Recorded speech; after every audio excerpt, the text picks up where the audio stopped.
بسم اللہ الرحمن الرحیم السلام علیکم ورحمۃ اللہ وبرکاتہ۔ اللہ رب العزت سے قوی امید ہے کہ آپ سب بخیر و عافیت ہوں گے۔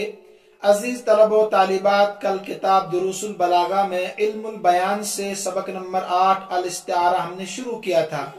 چونکہ بیچ میں انٹرنیٹ کا سلسلہ منقطع ہوا، جس کی وجہ سے پورا سبق نہیں ہو پایا تھا۔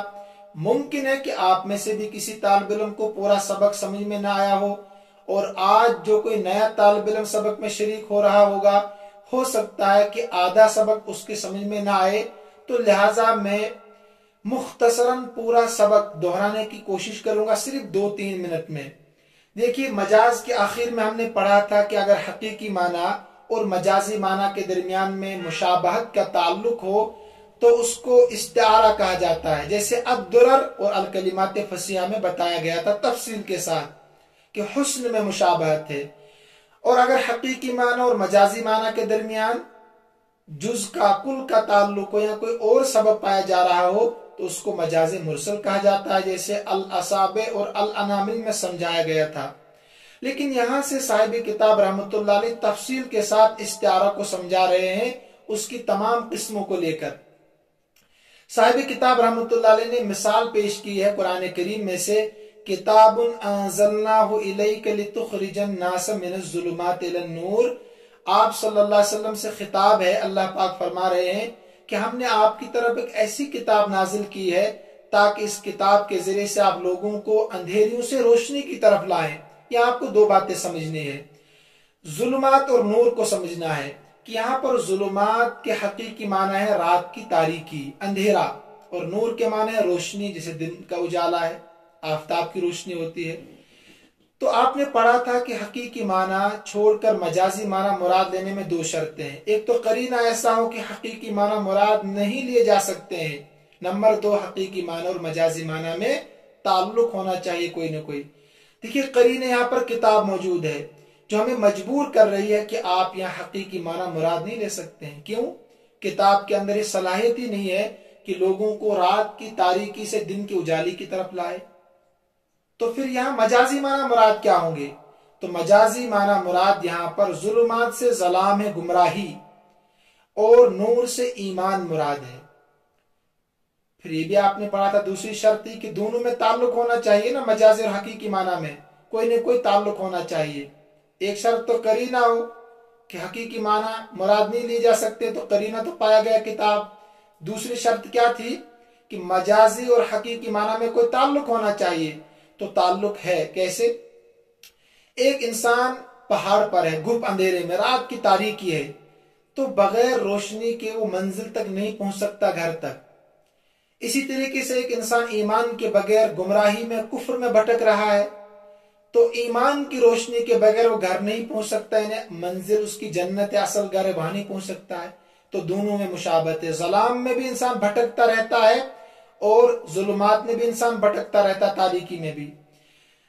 اب نور، ٹارچ کے ذریعے سے، روشنی کے ذریعے سے آپ اندھیرے سے نکل کر گھر پہنچ سکتے ہیں کہ نہیں؟ اسی طریقے سے ایمان کی روشنی سے آپ اصل گھر پہنچ سکتے، وہ جنت ہے۔ تو پتہ چلا دونوں شرطیں پائی جا رہی، قرینہ بھی ہے کتاب اور مشابہت بھی ہے دونوں میں، ٹھیک ہے۔ لہذا یہاں پر مجازی معنی مراد ہے، یعنی الظلام کالظلمات، الایمان کالنور۔ تو ظلام اور ایمان یہاں مشبہ ہے، ظلمات اور نور یہاں مشبہ بھی ہے۔ اس کے بعد بتایا گیا تھا کہ استعارے میں اصل کیا ہے۔ دیکھیے، مشبہ اور مشبہ بھی میں 4 چیزیں آپ نے پڑھی تھی، مشبہ، مشبہ بھی، حرف تشبیہ، وجہ شبہ، 4 چیزیں ہوتی ہے۔ صاحب کتاب رحمۃ اللہ علیہ فرماتے استعارے میں یا تو صرف مشبہ ہوگا، صرف مشبہ، یا صرف مشبہ بھی ہوگا، وجہ شبہ اور حرف تشبیہ تو بالکل حذف ہوتے ہیں۔ انہیں 4 چیزوں میں ایک وقت میں ایک ہی ہوگی، انہیں یا عبارت میں صرف مشبہ بھی ہوں گی، جیسے اس مثال میں ظلمات بھی مشبہ بھی ہے اور نور بھی مشبہ بھی ہے، یہاں صرف مشبہ ہوں گے، حرف تشبیہ اور وجہ شبہ دونوں حذف ہوں گے۔ یہ اہم چیزیں یاد رکھنے کی کہ تشبیہ میں 4 چیزیں جو ہوتی ہے، استعارے میں 4 نہیں ہوتی بلکہ ایک ہوتی ہے۔ یہاں صرف مشبہ بھی ہوں گے، جیسے اس مثال میں